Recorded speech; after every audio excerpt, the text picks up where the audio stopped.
Ayan o. Yan ang mga gawa ng hapon sa PH.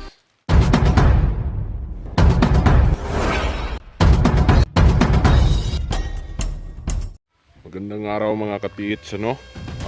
Andito tayo ngayon sa ka-PH. Mayroon tayong pinuntahan site. Ito ay nasa tabing ilog mga ka-PH Creek. Ito ang bahay ng ating PH na nagpapalikod.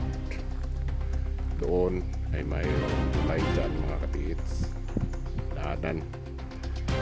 Sa taga Mindanao dyan, sa nakakaalam ng site na ito,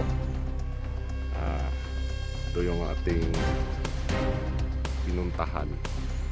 Yan, yung landahan. Dito sa gilid PH ay mayroong pang at itong nilog na ito ay mayroong ring para tanda na rin itong na ito mga ka-PH. I think mga ninuno ang nagtanim nito, hindi mga hapon, pero ay katanda ng puno mga ka-PH. At meron akong nakita sa puno ka-PH na sign ka-PH, ano?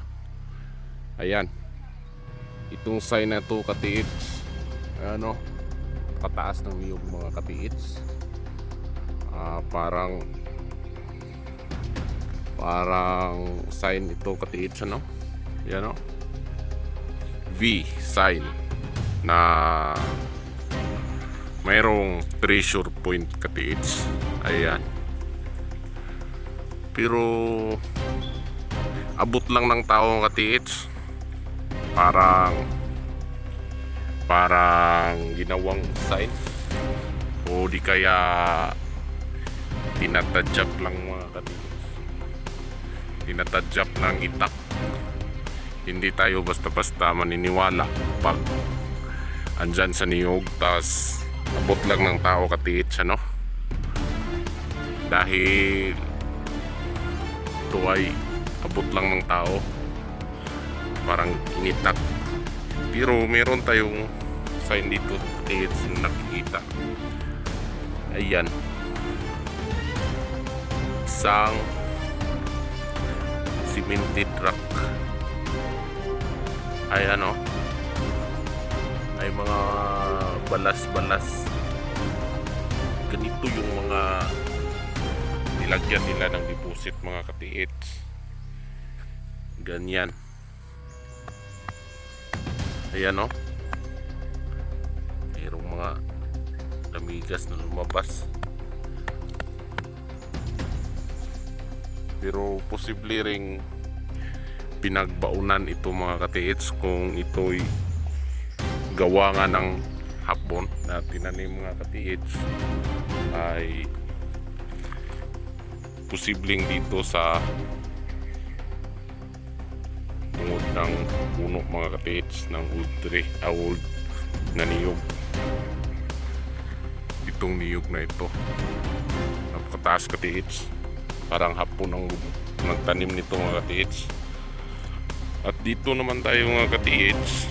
Ayan, site na yan. Ayan, gusto niyang i-locate kung meron nga bang ibinaon dito sa kanyang site ka-PH, ano? Ito yung mga cemented rock na gawa ng hapon. Posibleng ito ay doon ito galing sa itaas. May halong dapanas ka-PH. Ayan o, kaibahan ng dapanas mga ka-PH. Wala siyang ano, siyang mga bato-bato, parang lupa lang na tumigas. Pero pag cemented rock, ganito ang inyong makikita. May mga bato-bato. Yan. Ayan o.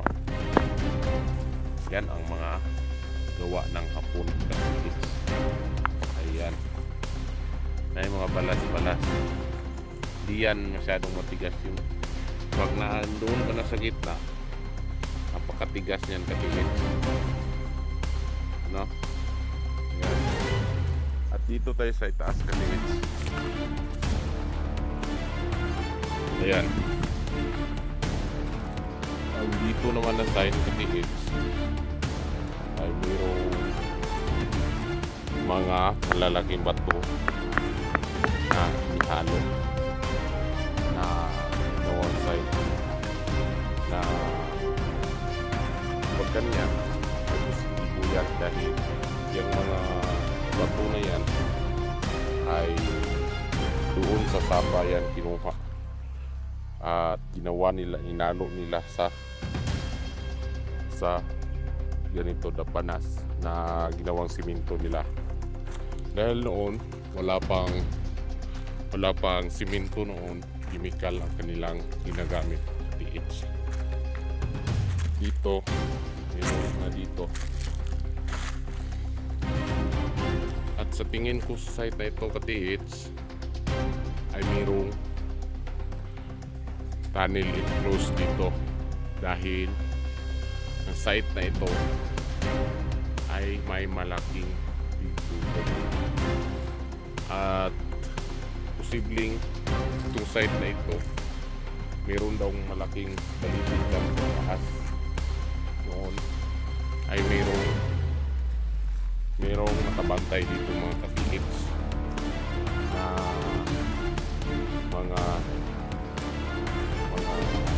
hindi gaya natin hindi tao spirito ka-TH. Kita nyo yung bato dyan sa taas mga ka-TH. Ayan yung batong yan.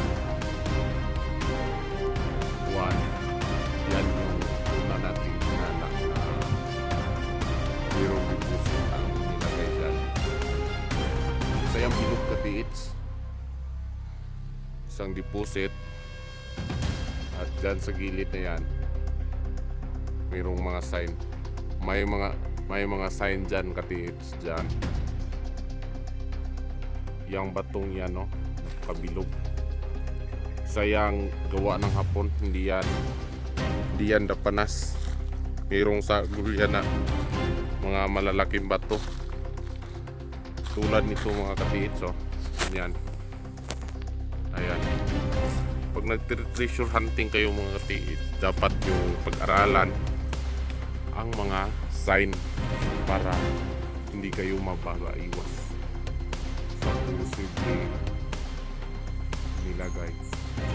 Yung malaking bato na yan, yan o, pero na halo at yan yung kumakapit sa batong yan. Yan yung sinasabing trap. Dapat ingat ka dito at ito ang sabi ko ating utos. Posibleng dyan ang pinara nila na tanin dahil napakasulit ng nilagay oh. May mga halong malalaking bato. Ayan, may tatlong sign na bato.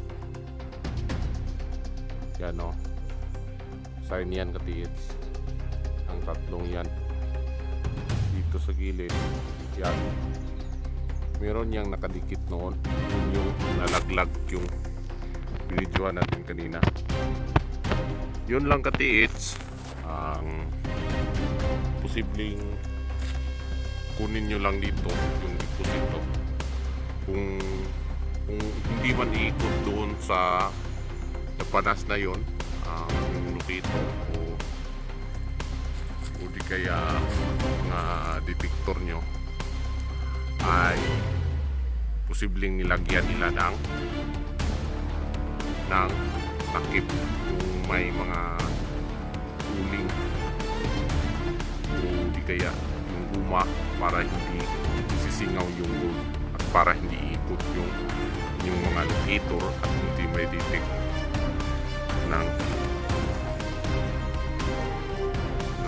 ng mga detector.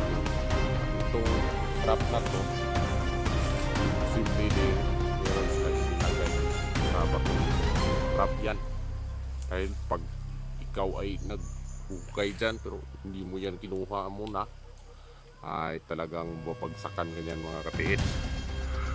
Yun lang mga katiits, at mag-ingat kayo sa tuwing meron kayong operation dahil hindi natin alam ang mga hapon ay meron yang inilagay na patibong mga katiits.